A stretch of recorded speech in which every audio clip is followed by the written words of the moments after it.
तो for the sake of further simplicity हमने ये तीनों यहाँ पे आपको शो करवा दिए हैं कि अगर आपने ग्रे कोड से असाइनमेंट करनी है तो वो असाइनमेंट क्या आगे, अगर आपने उसकी जो हमारे पास स्पेसिफिकली ये एग्जांपल थी उसके अंदर अगर आपने ग्रे कोड से करनी है तो उसकी असाइनमेंट क्या होगी, अगर बाइनरी से करनी है उसकी असाइनमेंट क्या होगी, और वन हॉट से करना है तो उसकी असाइनमेंट क्या होगी। ये तीनों हमारे पास वेज मौजूद है, लेकिन अभी तक इस कोर्स में हम जो वे यूज़ कर रहे हैं दैट इज़ बाइनरी। फर्दर जब हम इस कोर्स को आगे लेके चलेंगे तो वहाँ पे हम ग्रे कोड और वन हॉट को भी देख लेंगे और इनके एडवांटेजेस एंड डिसएडवांटेजेस भी देख लेंगे कि ये कहाँ पे किस के क्या एडवांटेजेस हैं और इनसे हमें क्या बेनिफिट मिलता है। अब ये वो टेबल बना दिया गया कि जिसके अंदर हमने अपने स्टेट टेबल को ट्रांजिशन टेबल में कन्वर्ट कर दिया। बेसिकली हमने ये स्टेट टेबल को ट्रांजिशन टेबल में कैसे कन्वर्ट किया कि यहाँ पे हमारे पास पहले A B C D values आ रही थी, हमने ए बी सी डी ई उनको नेम दिया हुआ था, इधर भी आपको ए बी सी डी नज़र आ रहे होंगे।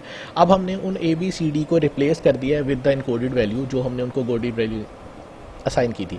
फॉर एग्जांपल हमने ए को इनकोडेड वैल्यू असाइन की थी 000, तो जिस जगह पे भी ए आ रहा था हमने उस ए को रिप्लेस कर दिया with the binary encoded value 000। Same as जहाँ पे भी हमारे पास बी आ रहा था हमने उसको 001 से रिप्लेस कर दिया, जहाँ पे सी आ रहा था 010 से, जहाँ पे डी आ रहा था 011 से, और जहाँ पे हमारे पास ई आ रहा था वहाँ पे हमने 100 से।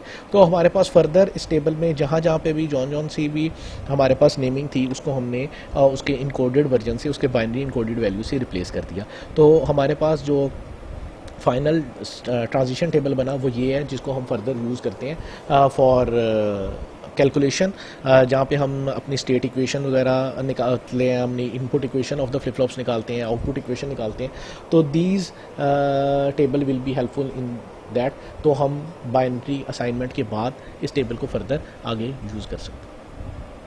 सो ये हमारा टॉपिक कंप्लीट हो गया। हमने बेसिकली आज के लेक्चर में यही देखना था कि हमने स्टेट रिडक्शन कैसे करनी है और स्टेट असाइनमेंट कैसे करनी है। अब ये दोनों मेथड हम यूज़ कर रहे होंगे अपनी डिज़ाइनिंग प्रोसेस में।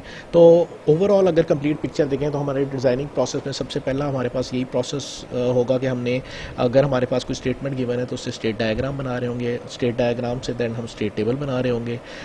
फिर हम स्टेट टेबल को रिड्यूस करेंगे with by using the process जो हमने अभी आज देखा स्टेट रिडक्शन का प्रोसेस है, या जो मेथड है वो यूज़ करके हम मैक्सिमम पॉसिबल जितनी भी स्टेट्स को रिड्यूस कर सकेंगे वो करेंगे। देन हम उस स्टेट टेबल को ट्रांजिशन टेबल में कन्वर्ट करेंगे by using the encoding scheme, जो भी हमारे पास बेस्ट पॉसिबल हैं वो उनको यूज़ करके हम कन्वर्ट करेंगे ट्रांजिशन टेबल में। देन ट्रांजिशन टेबल से हम अपनी इक्वेशंस निकाल रहे होंगे।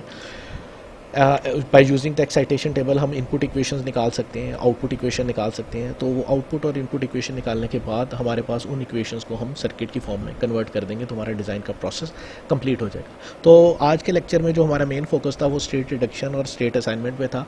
तो जितनी ज़्यादा हम स्टेट्स को रिड्यूस कर सकेंगे हमारा सर्किट उतना ज़्यादा सिंपलर होता जाएगा। तो बेसिकली ये दोनों टेक्निक्स इसलिए यूज़ की जाती हैं ताकि हमारे पास ये जो चीज़ें हैं वो लेस कॉम्प्लेक्स हो जाए और सिंपलर हो जाए। तो ये दोनों स्टेट असाइनमेंट और स्टेट रिडक्शन इस चीज़ में हमें हेल्पफुल होते हैं। Thank you.